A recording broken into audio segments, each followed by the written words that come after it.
পেরেছিল গিটার বুঝি হালকা বাজল, গিটার বুঝি হালকা যন্ত্র। কিন্তু সাম্প্রতিক কালে প্রমাণিত হয়েছে যে গিটারেও রাগ সঙ্গীত বাজানো যায় এবং রাগের যে রূপটা তোলা দরকার আলাপ এবং এর মধ্য দিয়ে সেটা তুলে ধরা যায়।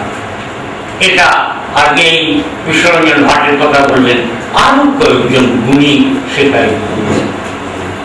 এ নিয়ে তর্ক উঠল। আমরা দেখি 60-এর দশকে ভীষণভাবে, 50-এর দশক থেকে সেই তর্কটা উঠল, গিটার কি ভারতীয় যন্ত্র? তাহলে ভারতে কি ছিল?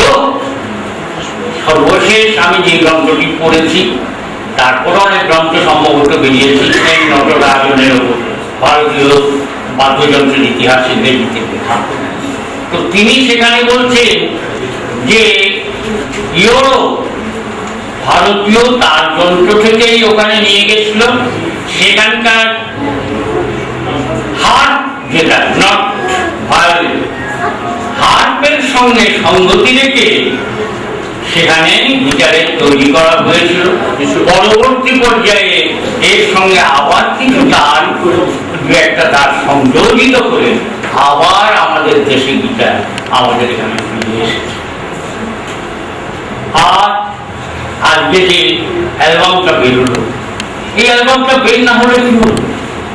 চট্টগ্রামে যিনি গিটার বাজনার জন্ম দিলেন, গিটার বাজনার সূচনা করলেন এবং তার কলকাতায় সেই তখনকার 50-এর দশকের শিক্ষা, 50-এর দশকের দেদীপ্যমান সুনীল বাবু এবং আমাদের সুজিত নাথ, সেই এবং দুটো ঘরানা আপনারা লক্ষ্য করেছেন, বাজনায় শুনেছেন যে তিনি কখনো সুর নিয়ে আসেন হাওয়াইয়ানের, কখনো নিয়ে আসছেন স্প্যানিশ। গিটারের বাজনায় আপনারা লক্ষ্য করেছেন সেটা। গিটার বাজনা এতক্ষণ তো শুনলেন তিনটে গানের মধ্যে। তো এটা যেখানে চট্টগ্রামে তিনি এসে এখানে আজকে আমাদের এই চট্টগ্রামের মহানদী সেলিব্রিটি আলোকিত মানুষ আমাদের প্রফুল্লদা এখানে রয়েছেন, মন্টুদা বলেই আমরা সকলকে জানি, যার নাম বলতেই আমার ভালো লাগে। এই যে মন্টুদা কিংবা শানু মামা, এই নামেই তো আমরা ডাকি, ওখানে কিরম যেন পোশাকি মনে হয়। এই যে মন্টুদা, তিনি তার কাছ থেকে, শানু মামার কাছ থেকে গান শিখেছেন, এই বাজনা শিখেছেন, সঙ্গীত শিখেছেন। গান বলতে আমি সঙ্গীতই করছি। এই যে ব্যাপারগুলো, এটা তো আমরা ভুলে যেতাম। যেমন আজকে আমাদের ঠাকুরদার কম্পিটিশনগুলো হয়, দু একটা দেখানো হয়। সেদিন একটা শুনলাম, কিন্তু সেই যে আগে শুনতাম 1942 আমার পালক একবারে শিশু বৈষ্ণবে যখন বাজনা শুনেছিলাম, তখন সেরকম তো মনে হয় না। দুর্গা রাকের ওপর ঠাকুরদার একটা চমৎকার কম্পিটিশন ছিল, চমৎকার। এখন বুঝি, তখন অত বুঝিনি, শুনতে কানে শুনতে ভালো লাগতো। পরে যখন গানের সঙ্গে একাত্তর পরিচিত হলাম, তখন বুঝেছি যে কি অপূর্ব তিনি সেটাকে করেছিলেন। এই যে আমরা দেখুন, ওগো শোনো কে বাজায় গানটাতে, নিজের কাজগুলো তিনি কত সুন্দরভাবে এনেছেন এবং তার সপ্তকের গান্ধার থেকে তিনি কি করে অনায়াসে চলে এলেন তিনি আমাদের মধ্য সপ্তকে রেখাবেন। এই যে বাজনাগুলোর যে বিশেষত্ব, গিটারে অত্যন্ত পরিণত শিল্পী না হলে এগুলো কিন্তু সহজে আসে না।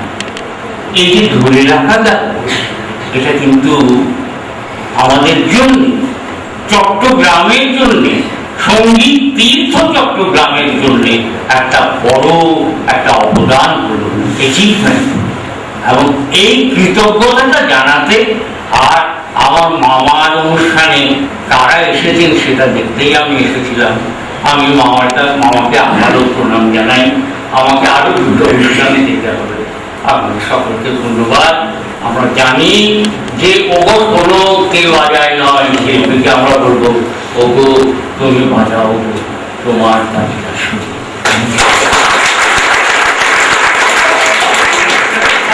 সম্মানিত সকলের শ্রদ্ধা ব্যক্তিত্ব কবি সাংবাদিক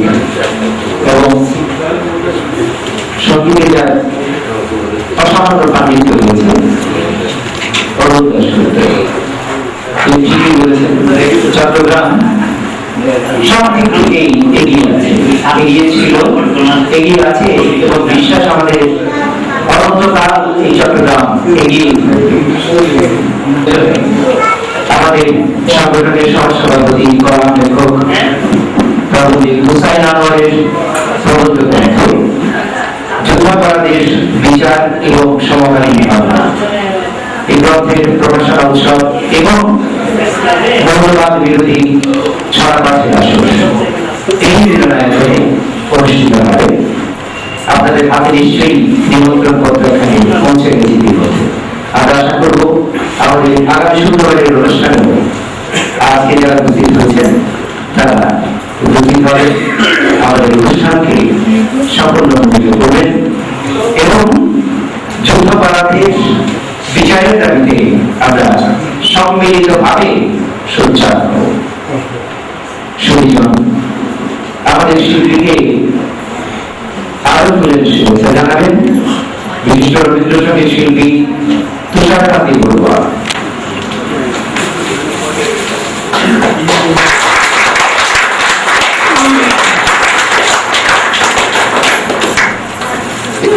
শুভেচ্ছা জানাবেন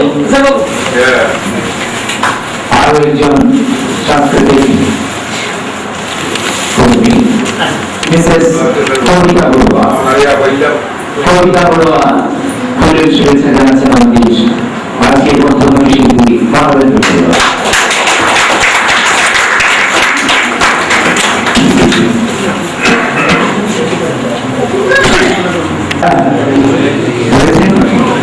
তাদেরকে আমাদের শিল্পী নিজেই তার প্রকাশিত সিডি একটি করে কবি প্রদান করবেন। এই ফাঁকে আমরা কথা শুনবো এবার সাবেক লায়ন গভর্নর, যার পারিবারিক ঐতিহ্য অসাধারণ, বাংলাদেশের ইতিহাসের সাথে সম্পৃক্ত যে পরিবার, সেই পরিবারের সন্তান আমাদের সবার প্রিয় লায়ন প্রফুল্ল রঞ্জন সিংহ মন্টু।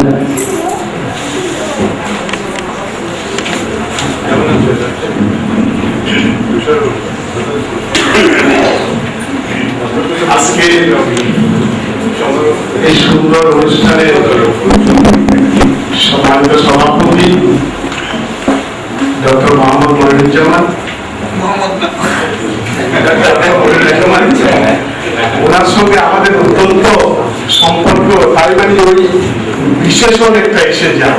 আমি খাওয়া চাচ্ছি ডক্টর মনিরুজ্জামান, মঞ্চভূমিষ্ঠ সম্মানিত আলোচকবৃন্দ এবং আমার উস্তাদ বলেন, বড় ভাই বলেন, সানুদা, উপস্থিত সুধী সমাজ, আপনারা আমার অভিভাবক গ্রহণ করছেন। আমি আজ অত্যন্ত আনন্দিত, কারণ 82 বছর বয়সে যে সানুদা আজকে একটি সিডি প্রকাশ করেছেন, এতদিন অথচ আমি যখন তার ছাত্র ছিলাম, আমি তার অযোগ্য ছাত্র, কারণ আমি এইটা আমি ঠিক মতো শিখতে পারি নাই। 2 বছর শেখার পরে এত কষ্ট এটা আপনার হয় না, কারণ আমি চঞ্চল ছিলাম, এখনো শুনি কিন্তু সম্ভব হয়নি। তো মানুষরা এত বছর পরে উনি যে সিডি বের করলেন, এটা যে আমাদের জন্য এবং যারা সঙ্গীত পিপাসু, যারা সঙ্গীতে এগিয়ে আসবেন, তাদের জন্য যে কত বড় উপকার হলো, এটা বলার অপেক্ষা রাখে না। আমরা তো জানি যে আমরা সবাই যাবো, স্মৃতিটা আমাদের থাকবে। আজকে রবীন্দ্রনাথ ঠাকুর নেই, নজরুল নেই, তাদের সেই সমস্ত সেই নাটকের অভিনয় বা তাদের কণ্ঠ এখনো আমরা মাঝে মাঝে টিভিতে শুনতে পাই। তো সেটা দেখেছিল বলে তেমনি ভাবে যে মাননীয়রা আজকে সিডি করেছেন, এটা আমাদের জন্য একটি অত্যন্ত উপকার, মানে এত বড় উপকারী, এটা বলার অপেক্ষা রাখে না। যে মানুষ কলকাতাতে আকাশবাণীতে বাজিয়েছেন, হেমন্ত, সুচিত্রা এনাদের সঙ্গে বাজিয়েছেন, সেই মানুষটি ছিলেন চাঁদগাতে একজন নির্লোক, নিরহংকার, প্রচার বিমুখ। দেখেছি তখন থেকে উনি যদি আজকে ঢাকায় থাকতেন, ওনার অবস্থানটা আজকে অন্যরকম। আজকে চট্টগ্রামে থাকাতে আমরা অবহেলিত, তারই প্রমাণ আরেকবার যে মাননীয় আমার ওনার সান্নিধ্যের কথা যখন বন্যা হয়েছিল, ফেনীতে আমরা একসাথে যাই পা দেওয়ার জন্য। আমি ওই বাজাতাম মানে আমি তার সহযোগী, আমার কাজ ছিল ব্যাংকিং করা। ওই ছাড়া বাজার তারা জানেন ওনার সহযোগিতা। তো ওনার কাছে আমি ওই ওখানে আমি ছিলাম বিশ্বাস, সম্ভবত মাহবুব হাসান সাহেব আমাদের সঙ্গে ছিলেন। আমরা ওখানে ছিলাম পুরা, ওখানে আমরা অনুষ্ঠান করেছিলাম। সেই একবার আরেকবার চট্টগ্রাম ক্লাবে আমি খেয়াল করছে সেই এডিসি পরিবরণ চৌধুরী, আমরা সংক্ষেপে থাকতাম। হ্যাঁ, মোহাম্মদ সাহেব ওই সময় একটা ঘটনা, ওই নাচার সময় আমি বিদ্রোহী, ওইটা নাচার সময় আমরা সবাই অসম্মুখীন হয়ে গেলাম, এই না উল্টে পড়ে যায়, এই না উল্টে পড়ে যায়, প্রায় একদম পদে উনি বেরিয়ে গেলেন। ওইগুলো অনেক চট্টগ্রামের এই বিদগ্ধ ওই সময়কার শিল্পী সবাই আমি এখানে এসেছি শুধু সানুদাকে আমার যে প্রণাম জানানো, এবং উনি যে আজকে এই করেছেন এইটার জন্য আমি তাকে আন্তরিক ধন্যবাদ জানানোর উদ্দেশ্যে আমি এসেছি। ভাইয়ের বয়সও প্রায় 76, 77, 78। আরেকজন স্টেলাই আমি আমাদের অবাদুল হক সাহেব, উনিও 78, 76। একজন লুৎফুর রহমান সাহেব আছেন এখানে, এরা সবাই মানে 70 উঠে। তো এই মানুষগুলোকে দেখার জন্য আমি এসেছিলাম। আমি আসলে মূল কারণ যে সানুদাকে তো আমরা অভিনন্দন জানাবো, সাথে সাথে এই যে তখনকার দিয়ে এনাদের আমরা কিন্তু আর একত্রে পাবো কিনা, যে সিডি বের করলেন, এটা যে আমাদের জন্য এবং যারা সঙ্গীত পিপাসু, যারা সঙ্গীতে এগিয়ে আসবেন তাদের জন্য যে কত বড় উপকার হলো, এটা বলার অপেক্ষা রাখে না। আমরা তো জানি যে আমরা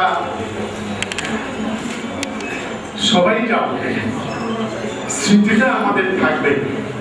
আজকে রবীন্দ্রনাথ ঠাকুর নেই, নজরুল নেই, তাদের সেই সমস্ত সেই নাটকের অভিনয় বা তাদের কণ্ঠ এখনো আমরা মাঝে মাঝে টিভিতে শুনতে পাই।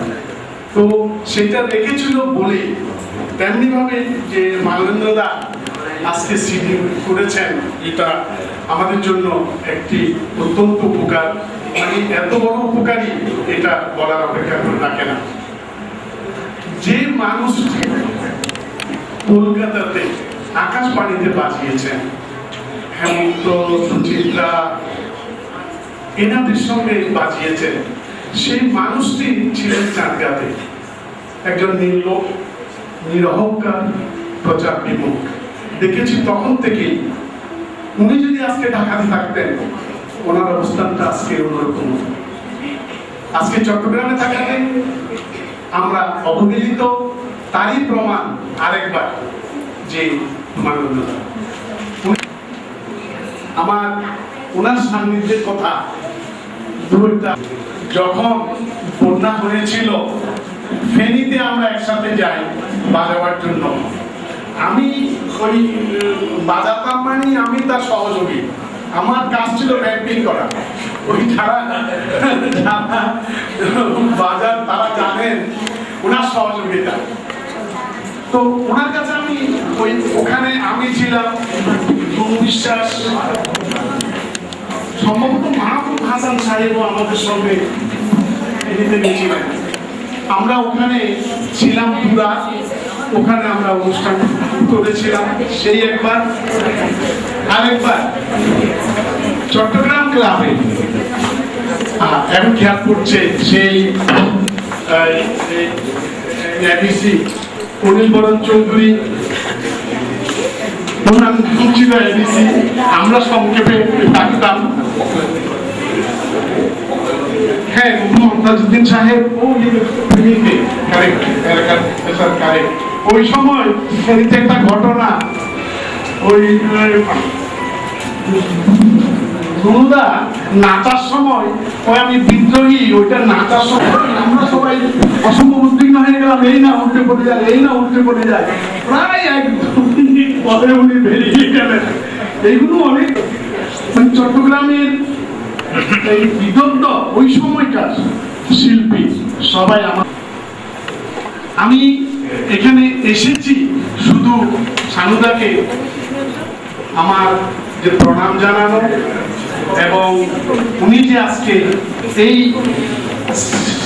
বেল করেছেন এইটার জন্য আমি তাকে আন্তরিক ধন্যবাদ জানানোর উদ্দেশ্যে আমি এসেছি। ভাইয়ের বয়সও প্রায় 76, 77, 78। আরেকজন এসেছেন আমি আমাদের ওবায়দুল হক সাহেব, উনিও 78, 76। লুৎফুর রহমান সাহেব আছেন এখানে, এনারা সবাই মানে 70 উঠে। তো এই মানুষগুলোকে দেখার জন্য আমি এসেছিলাম। আমি আসলে মূল কারণ যে সানুদাকে তো আমরা অভিনন্দন জানাবো, সাথে সাথে এই যে তখনকার দিনে এনাদের আমরা কিন্তু আর একত্রে পাবো কিনা জানি না। এরকম একটা অনুষ্ঠান না হলে এনাদের পাওয়া খুবই মুশকিল। তো আমি এখানে যারা এসছেন সকলে আরো সুন্দর জীবন এবং সুস্বাস্থ্য কামনা করছি। অনেকদিন থাকুন, যাতে আমাদের এই যে নতুন প্রজন্মের ইন্সপিরেশন হিসেবে আপনারা থাকবেন। আর সানুদা এখন তো বলছেন যে ওনার নাকি পা কাঁপছে, মানে হাঁটতে পারছেন না, হাত কাঁপছে। এগুলো মনের ভয়, এইগুলো মনের ভয়। আপনি আরো থাকুন, আরো কিছু আমাদের দেন, এইটাই আমরা কামনা করি। আজকে যারা এসেছেন ওনাকে অভিনন্দন জানানোর জন্য আপনাদেরও আমি অভিনন্দন জানাচ্ছি। সকলকে ধন্যবাদ জানিয়ে আমার বক্তব্য এইখানে শেষ করছি। নমস্কার।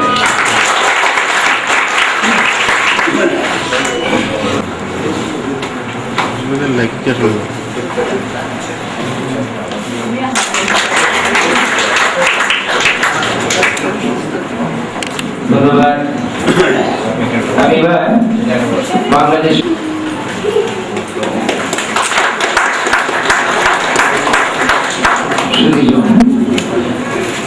আরেকটি অনুষ্ঠানের ঘোষণা দিয়ে রাখি। আগামী 21 তারিখে এবারে আলোচনা করবেন যেখানেই যাও শুনতে থাকো। অসাধারণ এই গান্ধী শিল্পী, দেশের মনোনীত কণ্ঠশিল্পী আব্দুল মান্নান রানা এবারে কথা বলবেন। ওগো শোনো কে বাজায় নয়, ওগো শোনো মাধবেন্দ্র বাজায়। এই সিডি সভাপতি এবং যিনি উপস্থিত হতে পারেননি আমাদের প্রধান অতিথি, তিনি অসুস্থতার কারণে, তার জন্য আমি প্রার্থনা করি যাতে তিনি তাড়াতাড়ি সুস্থ হন। এবং আমার সামনে যারা উপস্থিত সবাইকে শুভেচ্ছা জানাচ্ছি। আমার এই অনুষ্ঠানে আসতে পেরে একটা বিষয় খুব মঞ্চে বসে বসে আমার খুব ভালো লাগছিল যে চট্টগ্রামের বিখ্যাত মানুষদেরকে, আলোচিত মানুষদেরকে আজকের এই অনুষ্ঠানে একসাথে দেখছি। আমার জন্য এটিকে বড় পাওয়া বলে আমি মনে করি। যেমন বেগম মোস্তাকের সাথে রয়েছেন, মাহবুব হাসান সাহেব রয়েছেন, ওবায়দুল হক সাহেব রয়েছেন, নিখিলদা রয়েছেন, শিখা দি রয়েছেন, গিটার বাদক ডাক্তার বাবু সেনগুপ্ত রয়েছেন, এরকম আরো অনেকেই আছেন, মঞ্চে যারা আছেন তারাও আমাদের জন্য অনেক অনেক বড় মানুষ বলে আমরা মনে করি। আজকে যারা আয়োজক তাদেরকে আমি বিশেষভাবে কৃতজ্ঞতা জানাই যে এই ছোট্ট একটি হলের মধ্যে আপনি পুরো চট্টগ্রামকেই মনে হয় আপনারা একত্রিত করেছেন, এবং এটা সম্ভব হয়েছে নরেন্দ্র বড়ুয়ার কারণে। আমরা জাতিগত ভাবেই মনে হয় একটু সবকিছু দেরিতে পাওয়ার অভ্যস্ত হয়ে গেছি। 82 বছর বয়সে নরেন্দ্র তার এই সিডি প্রকাশ, এটি একটি তার প্রমাণ বলে আমি মনে করি, কারণ তার যে ইতিহাস রয়েছে তার এই জীবনীতে, তার একটি সংকলন বা তার গিটার বাদনের একটি সিডি বা ক্যাসেট অনেক আগে 42 বছরে বের হওয়ার দরকার ছিল, কিন্তু আমরা তা পারিনি। এটা আমাদের ব্যর্থতা আমি মনে করি। কিন্তু মানবতার ছাড়েনি সেটা, যে 82 বছর পরেও আমার একটা স্মৃতি এখানে রেখে যাবো, এতদিনের কষ্ট, এতদিনের পরিশ্রম, সাধনা, এটা পরবর্তী প্রজন্মের জন্য রেখে যাওয়া তার দায়িত্ব বোধ থেকে আমার মনে হয় তিনি 82 বছর হলেও এটা করে গেছেন, এই জন্য তার কাছে কৃতজ্ঞ। আর আমার একটি কথায় তার সুস্বাস্থ্য কামনা করছি, দীর্ঘ জীবন কামনা করছি। সেই সাথে অবসর সাংস্কৃতিক গোষ্ঠীর কাছে আমার একটা আবেদন থাকবে যে চট্টগ্রামের আলোকিত মানুষ যারা, তাদেরকে নিয়ে আমরা যারা এই প্রজন্মের আছি আমাদের দায়িত্ব আমি মনে করি সবাইকে একসাথে হয়তো হবে না, কিন্তু একজন একজন করে এই আলোকিত মানুষগুলোকে আমরা আজকে যেমন মানবেন্দ্র একটা সিডির মাধ্যমে তিনি তার কর্মকাণ্ড রেখে গেছেন, ঠিক এই আলোকিত মানুষগুলোকে ধরে রাখার জন্য পরবর্তী প্রজন্মের কাছে আমি অবসর সাংস্কৃতিক গোষ্ঠীকে অনুরোধ রাখবো যে আপনারা যদি উদ্যোগ গ্রহণ করেন এবং এই কাজগুলো করার জন্য আমি একজন শিল্পী হিসেবে বা একজন মানুষ হিসেবে আমার দায়িত্ববোধ থেকে আমি বলছি, আমি সর্বাত্মক সহযোগিতা করি আলোকিত মানুষগুলো আগামী প্রজন্মের জন্য তুলে ধরার চেষ্টা করে যাবো। আজকের এই আয়োজনের জন্য আবারও আয়োজকদেরকে ধন্যবাদ জানাচ্ছি, আর যারা এই সিডি প্রকাশনার সাথে সম্পৃক্ত ছিলেন তাদের প্রত্যেককে আমি আন্তরিকভাবে ধন্যবাদ জানাচ্ছি। ধন্যবাদ। কিন্তু দায়বদ্ধতা সবার থাকে বলে আমার কিন্তু মনে হয় গান করতে হবে, জনপ্রিয়তা পেতে হবে, বা শেষ। কিন্তু একজন আব্দুল মান্নান রানা তিনি কেবল শিল্পী নন, শিল্পীদের সমঝদার এবং তাদেরকে আগামী প্রজন্মের জন্য ধরে রাখার যে চিন্তা তিনি করছেন, অবসর বিগত 25 বছরে এই কাজটি কিন্তু করছে। প্রত্যন্ত অঞ্চলে ছড়িয়ে থাকা শিল্পীদের এই প্রজন্মের সামনে উপস্থাপনার কাজটি অবসর বিগত 25 বছর যাবত চালিয়ে এসেছে। তো শিল্পী আব্দুল মান্নান রানাকে অবসরের সভাপতি হিসাবে আমি কথা দিতে পারি, শিল্পী রানা যদি আমাদের সহযোগিতা করেন, আমাদের আগামী দিনের কাজ চট্টগ্রামের সব আলোকিত মানুষগুলোকে আমরা এক মঞ্চে আনার চেষ্টা করব।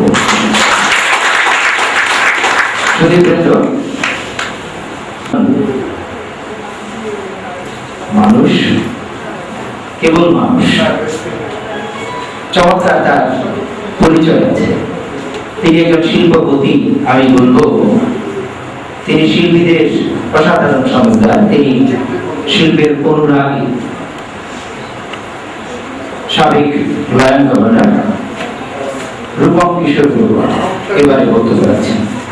এই প্রকাশনা উৎসবের সম্মানিত সভাপতি আমার টিচার, আমি চট্টগ্রাম কলেজে 1964 সাল থেকে যার কাছে পড়েছি, সেই ডক্টর মনিরুজ্জামান স্যার, মঞ্চ উপবিষ্ট আমার দাদা নরেন্দ্র বড়ুয়া, আলোচকবৃন্দ, আমার সামনে চট্টগ্রামের আলোকিত ব্যক্তিত্ব এবং সুধীমণ্ডলী, আপনাদের সবাইকে জানাই শুভেচ্ছা, সালাম ও নমস্কার।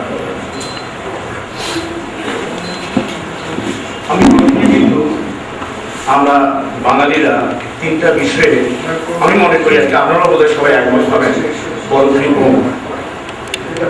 সেটা হচ্ছে প্রথম হচ্ছে আমরা কাউকে সম্মান জানানো বা যিনি গুণী তার গুণ প্রকাশ করে বেঁচে থাকতে আমরা করতে চাই। আমরা সবসময় করি ওই গুণী ব্যক্তিত্ব মারা গেলে তার সামনে পিছনে অনেক বিসর্জন দিয়ে সেই লোককে কোনো সম্মান জানানো। আরেকটা হচ্ছে আমাদের কেউ যদি কোনো উপকার করে সেই উপকার তো স্বীকার করি না, তাহলে আর অপকার করার চেষ্টা। এটা আমাদের একটা বাঙালিদের মনে হয় অভ্যাস। এটা আমি শুনেছি বা করেছি ওই ঈশ্বরচন্দ্র বিদ্যাসাগর নাকি একবার একজন বলছিল আপনার তো আপনার নামে বদনামি করছে।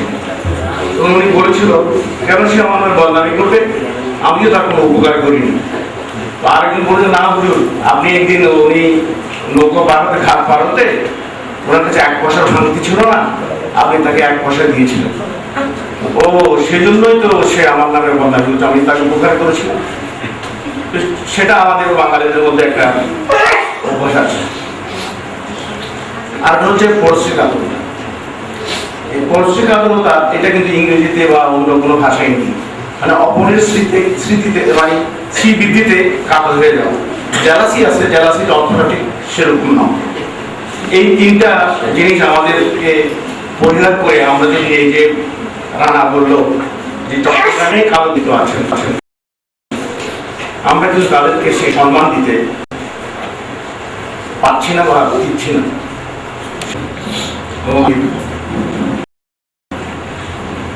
আর এই সিডি প্রকাশনার ব্যাপারে আমি আমার দাদাকে আজ থেকে 4 মাস আগে থেকে বলছি, দাদা দেখেন আপনি প্রথম বিতরণ, আপনি ভারতে বানিয়েছেন, বাংলাদেশে বানিয়েছেন, আপনার তো কিছু রেখে যাচ্ছেন না। আপনার তো এটা আপনাকে ধরে রাখার জন্য কিছু একটা দরকার। আমি এটা আমি দেখি বলার মধ্যে 3-4 বছর চলে গেছে। আমি যেখানে দেখা পাই তখনই বলি দাদা কি হলো আপনার গান সিডি করলেন না। আমি তো আপনাকে বলেছি আমি আপনার পেছনে আছি, আপনি চেষ্টা বার করুন। তো শেষ পর্যন্ত দাদা যেটা করেছেন সেজন্য দাদাকে অনেক ধন্যবাদ। এবং উপস্থাপক বলেছেন যে বৌদি সবচেয়ে বেশি খুশি হয়েছে। আমি কিন্তু বলবো আমি সবচেয়ে বেশি খুশি হয়েছি, কারণ বৌদির চেয়ে বেশি খুশি হয়েছে এই কারণে যে দাদাকে আমি কিন্তু বৌদিকে আবার বৌদি ডাকি না। বৌদিকে আমি ছোটকাল থেকে ডার্লিং ডাকি। কারণ আপনারা দেখেছেন উনি এই বয়সেও কিরকম সুন্দর, আর যখন ইয়াং ছিল তখন কিরকম ছিল সেটা আপনারা কল্পনা করে নিতে পারেন। তো বৌদিকে আমি ডার্লিংই ডাকি। তো ওনারা বললো বৌদি খুব বেশি খুশি হয়েছে, কিন্তু আমার মনে আমি বেশি খুশি হয়েছি। শেষ পর্যন্ত দাদা যখন এটা বের করলো তারা আমার কাছে বললো আমি কমেন্ট করে ফেলেছি। তারপরে দাদা এই আশ্চর্য জিনিস আপনি মানে এই যে করলেন লিখে গেলেন না, আপনাকে যে ধরে রাখলেন, এটা যে আমাদের সমাজ, আমাদের এই বর্তমান তরুণ সমাজের জন্য, আমাদের প্রজন্মের জন্য এটা কত প্রয়োজন সেটা আমরা পরে বুঝতে পারি। তো আমি দাদাকে সেজন্য অশেষ ধন্যবাদ জানাচ্ছি। এবং দাদা দীর্ঘায়ু কামনা করছে। 82 বছর বয়সও আপনারা বুঝতে পারবেন না দাদা এখনো সমাজের কাজের জন্য। একদিন আমার সাথে সকালে আমাদের গ্রামের বাড়ি গেছে, সেখানে একটা মিটিং করেছে, সেখান থেকে দুপুরে এক জায়গায় একটা নিমন্ত্রণ ছিল সেটা খেয়েছে, না খেয়ে আবার খাওয়ার পরেই চিটাং শহরে এসছে। এখান থেকে আবার আমার সাথে পটিয়ায় গেছে, পটিয়া থেকে আবার রাত্রে এসছে, এসে আবার একটা মিটিং করেছে। এই বয়স আমি তখন বলছি দাদা আপনার ক্লান্তি লাগছে না, আপনার তো অনেক 82 বছর বয়স হয়েছে। বলছে না না না তোমরা সবাই থাকলে আমি ঠিক থাকি। তো আমার দাদা এখনো কিন্তু আমি বলবো আমরা দাদা কিন্তু দাদা এই বয়সেও ওনার বাসা থেকে ওনার অফিসে হেঁটেই হাঁটাটা অনেক প্রয়োজন আছে। আমি বলবো দাদাকে দেখি, কারণ আমরা এমনি কথা আছে আপনি যত বেশি হাঁটবেন তত বেশি তার থেকে দূরে চলে যাবে। ডাক্তার আমার কাছে আছে দাদার মতো যদি 82 বছর বয়স যদি এরকম শক্তিশালী সুখে সুখে খেতে এবং মজা পেলাম। আমি দাদা দিতে ধন্যবাদ।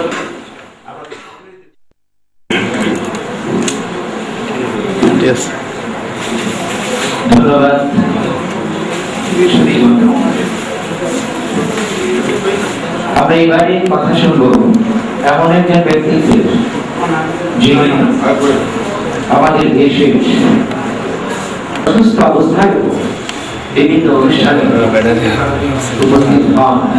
মনের টান, আজকেও তিনি এসেছেন একান্তই মনের টান এবং দায়িত্ববোধ।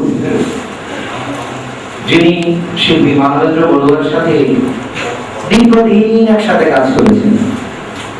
নাট্য ব্যক্তিত্ব, সাংস্কৃতিক ব্যক্তিত্ব মাহবুব হাসান, শিল্পী মাহবুব হাসান এবারে কথা বলবেন। এই প্রকাশনা উৎসবের সভাপতি, মঞ্চে উপবিষ্ট আলোচকবৃন্দ এবং উপস্থিত সুধীবৃন্দ, আমি আর আলোকিত সুধীজন করলাম না, কারণ আগে সে সমস্ত বলা হয়ে গেছে। আজকে আমি তথ্যগত বা প্রচলিত ভাষায় যে ভাষণ দেওয়ার কথা, সেই ভাষণ বা বক্তব্য আমি রাখবো না। আমার সঙ্গে মানবেন্দ্র বড়ুয়ার একটা অন্যরকম সম্পর্ক ছিল। আমরা একই সঙ্গে অনেক জায়গায় গিয়েছি, গ্রামে গঞ্জে ঘুরেছি এবং অনুষ্ঠান করেছি। এই অনুষ্ঠানের মাধ্যমে এবং মানবেন্দ্রের সঙ্গে আমাদের যে সম্পর্ক ছিল, সেই সম্পর্কে আমি কিছু স্মৃতিচারণ করতে চাই। আজকে মনে পড়ে যে মানবেন্দ্রবাবু যখন গিটার বাজাতেন, মাজারুল ইসলাম বলে একটা ছেলে ছিল,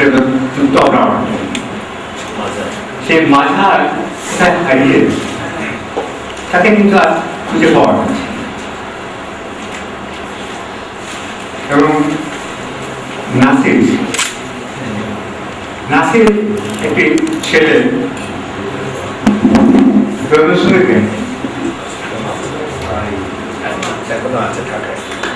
ঢাকায় আছে, অবশ্য উনি এখন সঙ্গীত চর্চা ছেড়ে দিয়েছেন, এখন মৌলানা সাহেব হয়ে গেছে।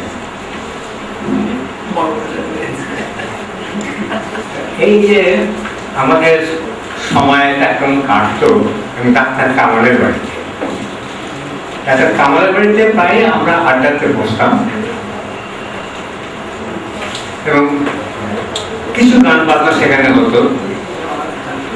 অনেক রাত্রে আমরা ফিরে আসতাম এবং আনন্দগুলো তখন আমাদের সঙ্গে থাকতো। তার একটা গাড়ি ছিল,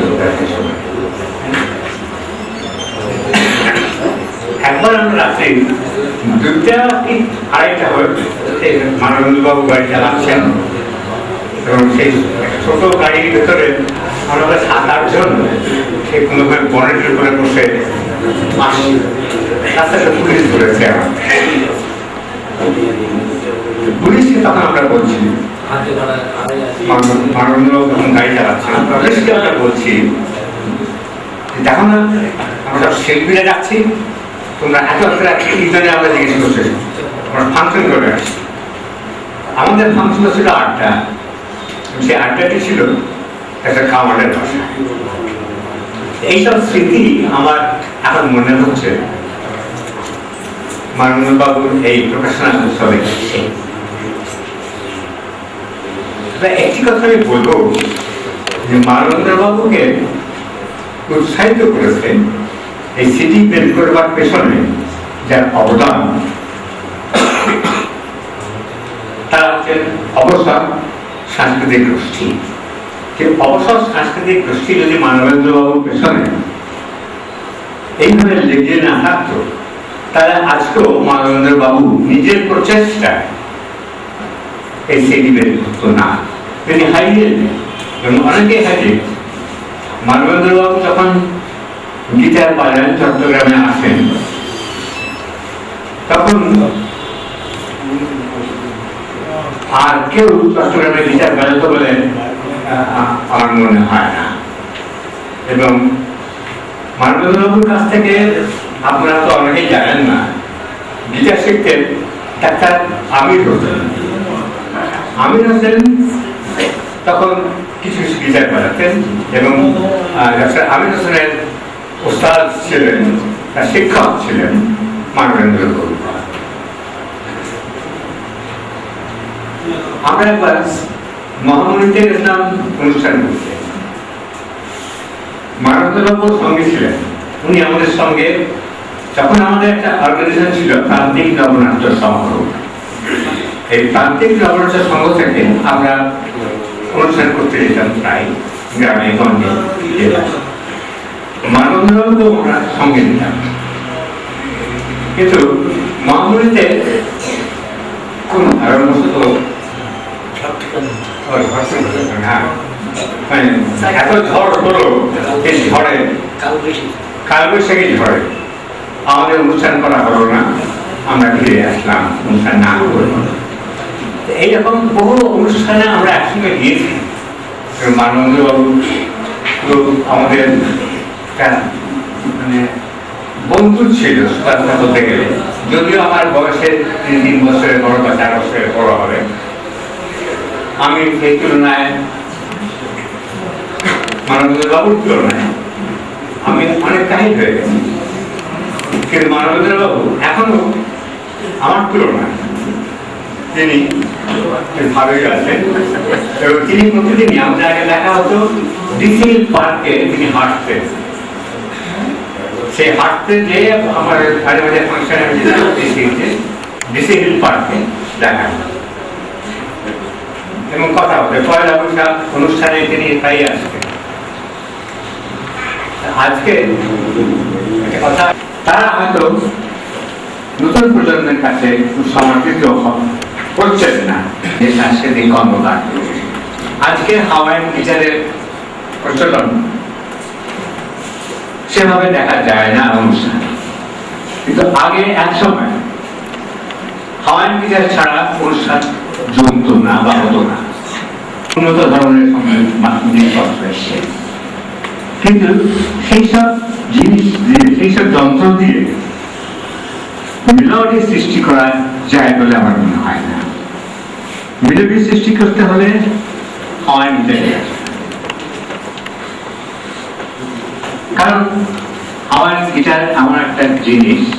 তবে একটা জিনিস এখন দেখেছি, এখনো কিছু কিছু লোক আছে যারা হাওয়াইন গিটার বাজায়, তারা মনে একটি তার আছে, আর কোনো কিছু নেই। আর যে 5 তার আছে সেটার ব্যবহারটা করতে, তখন হয়তো আমি 6 তারের ব্যবহার বাদ দিয়ে গিটার। আর খুব মেলোডি আসছে। বলে একজন ছিল, রবীন্দ্রনাথ দাস বলে একজন ছিল, এই দুটোকে এসেছিলেন যে বেতারের শিল্পী যথেষ্ট পাওয়া যাবে কিনা চট্টগ্রামে। তার জন্য একটা অনুষ্ঠান হয়েছিল কর্ণফুলী। এই কর্ণফুলী অনুষ্ঠানটা হয়েছিল সেন্ট প্যাসিস হলে। এবং মানবেন্দ্রবাবু সেইখানে গিটার বাজান। বেতার কেন্দ্র হওয়ার আগে তিনি গিটার বাজিয়েছিলেন। সেখানে চট্টগ্রামের শিল্পী এবং ঢাকার কিছু শিল্পী মিলে একটা অনুষ্ঠান কর্ণফুলী নাম দিয়ে। চট্টগ্রাম থেকে মানবেন্দ্রবাবুকে যন্ত্রসঙ্গীতে সাহায্য করার জন্য নেওয়া হয়েছিল এবং সেখানে আরো যন্ত্রসঙ্গীতে ছিলেন, যদুমিয়া ছিলেন বোধহয়। যদি তাদের পুরোনো শিল্পীদের সিডি, কারণ এখন ক্যাসেট বেশি দিন স্থায়ী হয় না, ক্যাসেট বের করলে কিছুদিন পর 10-15 বছর পর নষ্ট হয়ে যায়, কিন্তু সিডি প্রায় 50-এর বছরগুলো থাকে, 100 বছরের কাছাকাছি থাকে। এই সিডি আর বর্তমান প্রজন্মের সঙ্গে তাদের একটা মেলবন্ধন, তারা পরিচিত হয়ে উঠবে বর্তমান প্রজন্মের শিল্পী এবং প্রবীণ শিল্পীদের মধ্যে একটা সম্পর্ক। তাই আজকে এখানে অনেক ভালো লোক উপস্থিত হয়েছেন, আর আমি তাদের কাছে অনুরোধ করব যে আপনারা বিশেষ করে অবসর সাংস্কৃতিক গোষ্ঠীর কাছে যে আপনারা উদ্যোগ নিলে পুরনো শিল্পী এখনো কিছু কিছু পাওয়া যাবে কর্ম। মোহাম্মদ নাসির, মরাজ জসিরা, এদের মতো শিল্পীদের কিছু কিছু এখনো রেকর্ড আছে, পাওয়া যাবে, কিন্তু আর কয়েক বছর পরে এরা হারিয়ে যাবে। তাই আপনাদের কাছে আমার অনুরোধ থাকবে যে আপনারা চেষ্টা করলে মোহাম্মদ নাসির, মলায়কর, সুধীর চৌধুরী, এই ধরনের যারা ছিলেন তাদের সিডি প্রকাশনা করবার ব্যবস্থা নেবে।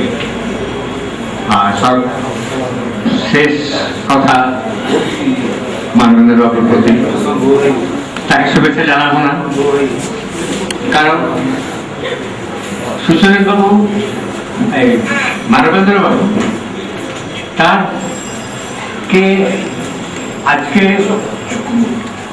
অবসর সাংস্কৃতিক গোষ্ঠী তার এই সিডি বের করে দিল, এবং মানবেন্দ্র বাবু মাঝখানে অভিমানী হোক আর যাই হোক তিনি বানানো ছেড়ে দিয়েছেন। আজকে আমাকে কয়েকদিন আগেই বলছিলেন যেখানে এই বয়সে কি আমার বাড়ানো হয়, বাড়ানো হয় ভেবেছেন, আমি হাত কাপে বাড়াতে পারি, ওরা জোর করে ধরে আমাকে ওই জোর না করলে কিন্তু পুরো শিল্পীদের কাছ থেকে আপনারা আদায় করতে পারেন। তবুও আজকের এই দিনে মানবেন্দ্র বাবু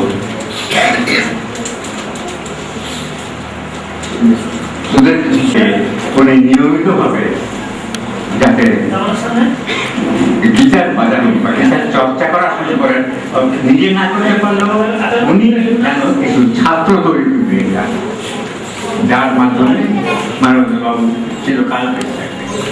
ধন্যবাদ।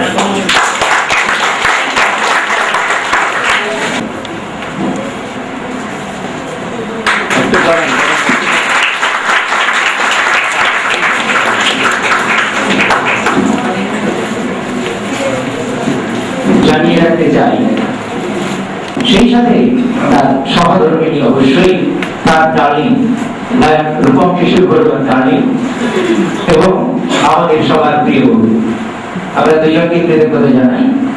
মানবেন্দ্র বড়ুয়াকে দিয়ে তারা অসাধারণ একটি কাজ করিয়েছেন, কেবল মানবেন্দ্র বড়ুয়ার জন্য নয়, আমাদের জন্য, ভাবি প্রজন্মের জন্য।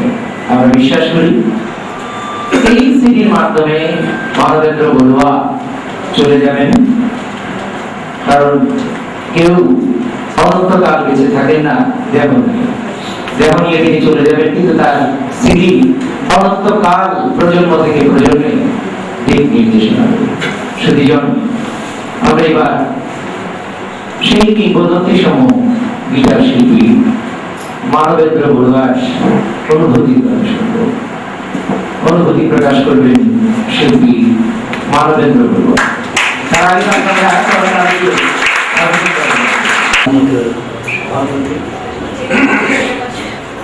মঞ্চে উপবিষ্ট আলোচকবৃন্দ, সম্মানিত সুধীবৃন্দ, প্রথমে আমি সবাইকে আমার আন্তরিক প্রীতীয় শুভেচ্ছা জানিয়ে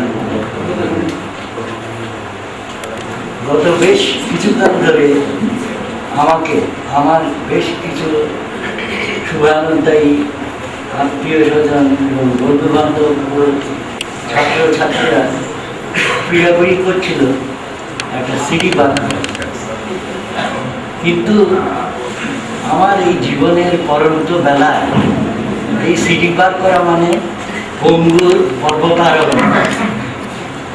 আমি কিছুতেই রাজি ছিলাম না। যাই হোক, শেষ পর্যন্ত তাদের খুব পীড়াপিড়িতে আমি এই দুরূহ কাজে হাত দিয়েছি। এতে আমাকে সবচেয়ে বেশি সহযোগিতা করেছে যারা, আমার উল্লেখ করতে হয় অবসর সাংস্কৃতিক গোষ্ঠীর সভাপতি সঞ্জীব বণিক, আমার ভুক্তদ ভাই ব্রহ্ম সাহিত্যিক সত্যব্রত বড়ুয়া, আমার জ্যেষ্ঠত ভাই লায়ন রূপম কিশোর বড়ুয়া এবং আমার স্নেহভাজন ছাত্র শ্রী শানু দাস। এদের সাহায্য এবং সহযোগিতা না পেলে আমার পক্ষে এই সিডি বার করা কিছুতেই সম্ভব না। এই সিডিতে আমি 12টি গান বাজিয়েছি, এর মধ্যে 10টি রবীন্দ্রসঙ্গীত। কারণ এখানে আমি উল্লেখ করি আমার সঙ্গীত জীবনটা শুরু হয় রবীন্দ্রসঙ্গীত, তাই এখানে ন্যাচারালি আমি রবীন্দ্রসঙ্গীত বাজাতে স্বাচ্ছন্দ্য বোধ করি। তবে এতে একটি নজরুল সঙ্গীত এবং একটি হারানো দিনের গানও বাজানো হয়েছে। এই সিডি যদি সবার কাছে গ্রহণযোগ্য হয় তাহলে আমার এই জীবন সায়নের প্রয়াস আমি মনে করব সত্যি সফল হয়েছে। যাই হোক, আমি আর কিছু বলবো না, তবে আজকের এই একটি কথা না বলে আমি পারছি না। আজকে আমাদের এই সভার নির্ধারিত সভাপতি সর্বজনপ্রিয় বিপ্লবী বিনোদ বিহারী চৌধুরীর রোগমুক্তির জন্য আমি আশু রোগমুক্তি কামনা করে আমার এই বক্তৃতা এখানে শেষ করছি এবং সবাইকে ধন্যবাদ জানাচ্ছি।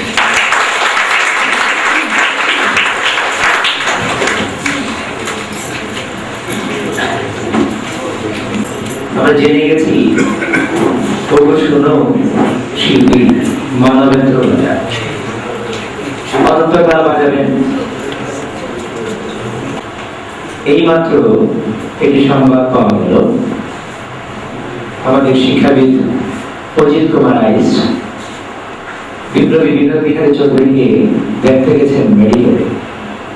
12 নম্বর ওয়ার্ডে যিনি জীবন মৃত্যুর সন্ধিক্ষণে, সেই মানুষটি অজিত কুমার আইসকে জিজ্ঞেস করছেন, আমার সভাপতিত্ব করার অনুষ্ঠান এটি কি চলছে? কি অসাধারণ তার আকুতি! আমরা প্রার্থনা করি বিনোদ বিহারী চৌধুরী আগামী 6 তারিখের অনুষ্ঠানে তিনি নির্ধারিত সভাপতি। সেই অনুষ্ঠানটিতে তিনি অবশ্যই উপস্থিত হবেন। চলুন আমরা সবাই তার জন্য আরেকবার প্রার্থনা করি। তিনি জানতে চাইছেন অনুষ্ঠানটি কি চলছে, কতটা তার মনোবল। ডাক্তাররা বলছেন 3 দিন আলটিমেটাম দেওয়া হলো, তার ভেতরে যত যন্ত্রপাতি আছে সবকিছুই প্রায় বিকল হতে চলেছে। 3 দিন যদি তিনি বেঁচে থাকেন তাহলে আমরা তাকে ঢাকায় পাঠিয়ে দেব। সেই মানুষটি বলছেন, অজিত, অনুষ্ঠানটি কি চলছে? ভেবে দেখুন কতটা মনোবল হলে এমন কথা বলা যায়। যাই হোক, আমরা আমাদের মনে বেদনাটুকু রয়ে গেল যে তাকে আমরা আজকে এই অনুষ্ঠানে পাইনি। তার সম্মানার্থে সভাপতির আসনকে আমরা খালি রেখেছি। আশা করি আগামী 6 তারিখের অনুষ্ঠানে খালি আসন রাখতে হবে না, সেই আসন অলঙ্কৃত করবেন বিপ্লবী বিনোদ বিহারী চৌধুরী। সুধীজন, আমরা অনুষ্ঠানের একেবারেই প্রান্তে, তো আগামী 6 তারিখের অনুষ্ঠান আমি প্রথমেই ক্ষমা চেয়ে নিচ্ছি। আমাকে সভাপতি বলা হয়েছে, কিন্তু এই সভার সভাপতি আমি নই। আমি সভাপতির পক্ষে এবং তার প্রতি সম্পূর্ণ আমার শ্রদ্ধা জ্ঞাপন করে আমি তার অনুপস্থিতিতে তার বক্তব্য পালন করে গেছি। আমি গতকালকে যখন তাকে দেখা করতে গিয়েছিলাম, তিনি আমার হাতটা তার বুকের মধ্যে চেপে ধরে 5 মিনিট অত্যন্ত শক্তভাবে তিনি ধরে রেখেছিলেন। আমি সেই জন্য বিশ্বাস করতে পারি না যে তিনি অসুস্থ, এবং ডাক্তাররা যতই বলুন যে তার ভিতরে সমস্ত কবজা হয়ে আসছে, কিন্তু আমার দৃঢ় বিশ্বাস তিনি আমাদের মধ্যে ফিরে আসবেন। আজকে তার সভাপতিত্বে যে সভা আয়োজন করা হয়েছে, এই সভা যদি মূল আকর্ষণ মনোরঞ্জন বাবু, কিন্তু তিনি যদি থাকতেন সমানভাবে তিনিও আজ আমাদের আকর্ষণের বিন্দু হতেন। যাই হোক, আজকে মানবেন্দ্রবাবু যে কাজটা করেছেন সেটা আমি মনে করি যে তিনি শুধু যে তার একটা ক্যাসেট বের করার ব্যাপারেই শুধু আমাদেরকে এখানে এনেছেন তা নয়, আমার কাছে মনে হচ্ছে আজকে যে দুটো প্রজন্মের অতীত এবং উত্তরকালের তিনি একটি মিলন ঘটিয়েছেন।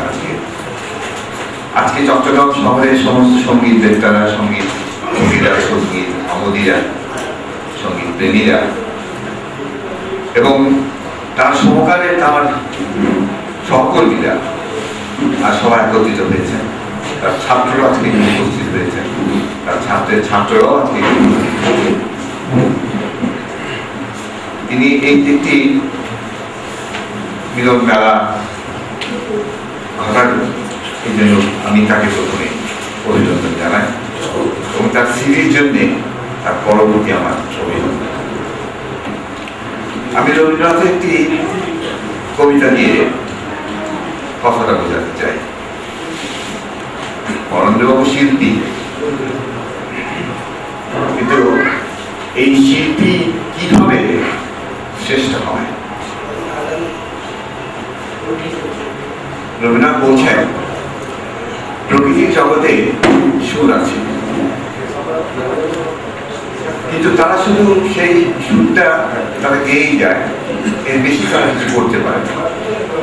কিন্তু মানুষ তাকে আরো এগিয়ে নিয়ে যেতে পারে। রবীন্দ্রনাথের ভাষায় বলা হচ্ছে, বলছেন পাখি প্রসঙ্গে এই কথাটা বলছেন, পাখিদের দিয়েছে সুর, তার বেশি করে না সে দান, পাখি গায়ে গান। আমাদের দিয়েছে কথা, তারও বেশি করি আমি দান, আমি গায়ে গান। মানুষের শ্রেষ্ঠত্ব সেখানে,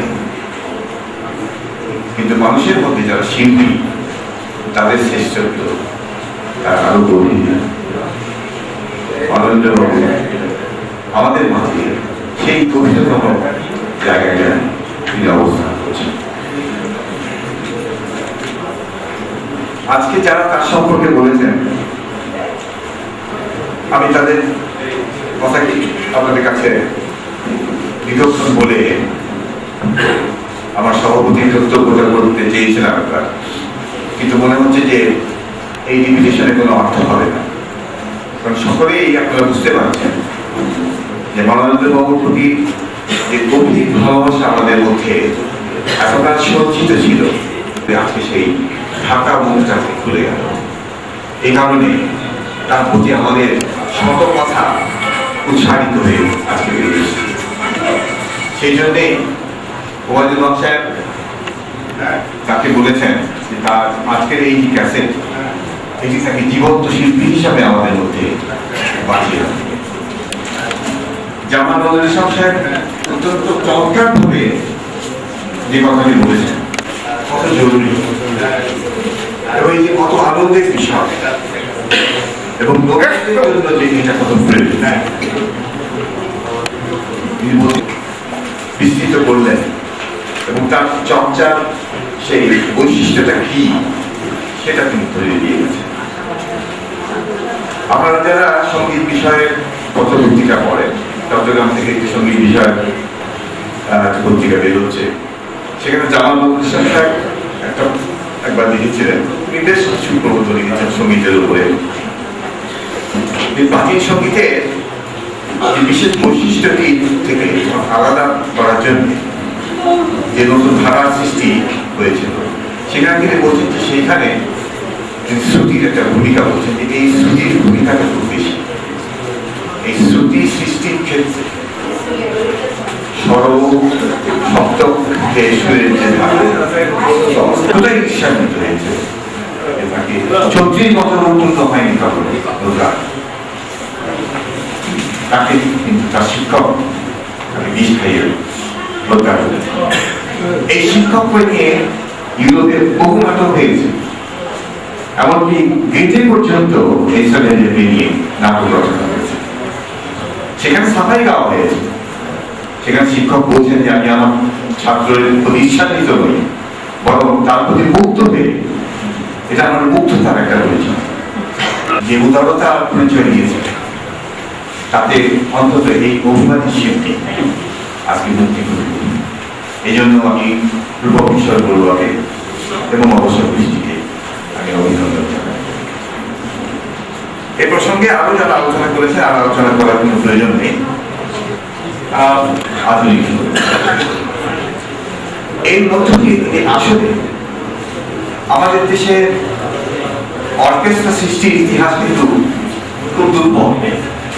আমাদের রবিদাসের কথা এখানে উল্লেখ হয়েছে, ওয়ারেসারির কথা বলেছেন মাহবুব সাহেব, এবং আর্য সঙ্গীতে আরো যারা এখানে কাজ করছেন, এখানে সুজিত নাথের কথা উঠেছে, সুনীল বড়ুয়া বলেছে, বাবু সেন গুপ্তের কথা উঠেছে, তারা এখানে আছে।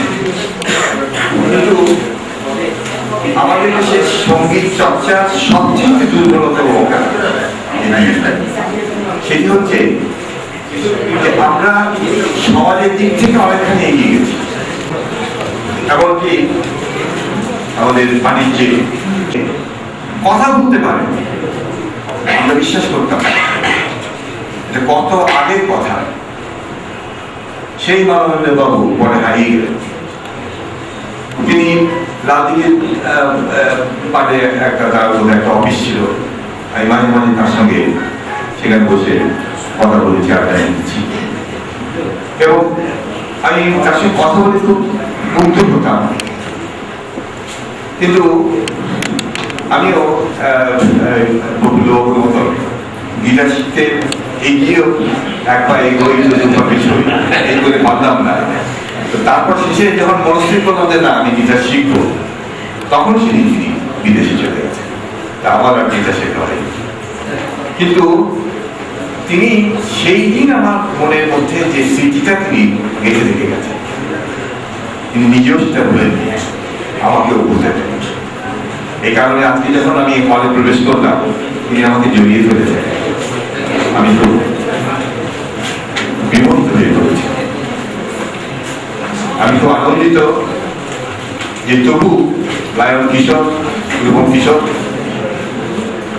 তিনি লেগে থেকে এবং তার ডার্লিং আমাদের বৌদিকে নিয়ে তিনি এই যে একটা অসাধারণ কাজ তিনি করে গেলেন। চট্টগ্রামের আগামী প্রজন্ম তাদেরকে স্মরণ রাখবে এবং সমস্ত বাংলাদেশ তার কাছে কৃতজ্ঞ। চট্টগ্রাম বিপ্লবের দেশ, সঙ্গীত এই কথাটা সার্থক হোক মনোনন্দবাবু আজকের এই সিডির উদ্বোধনের মধ্যে। আমি আপনাদের সবাইকে এই কারণে অভিনন্দন জানাই যে আপনারা সবাই এসছেন তাকে অভিনন্দন জানাতে এবং চট্টগ্রামের আগামী ভবিষ্যৎকে স্বপ্নময় করে গড়ে তুলে দেওয়ার জন্য আমাদের সেই স্বপ্ন যেন সফল। আপনাকে অসংখ্য ধন্যবাদ। অশেষ কৃতজ্ঞতা। ভালোবাসতে বাসতে মনে রাখতে রাখতে করে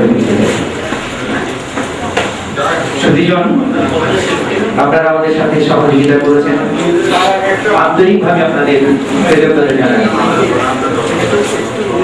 আমাদের শিল্পী আব্দুল মান্নান রানা একটু নিজের বলবেন। এটুকুই বলবো যে যার সম্পর্কে এতক্ষণ শুনলেন যে দুজন লোকের মানুষের কারণে আজকের এই সিডি বৌদি এবং রূপম কিশোররা আসলে আমরা সরকারের মাধ্যমে পরিষ্কার করি।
আমাকে দেখছিল যাবে নাকি?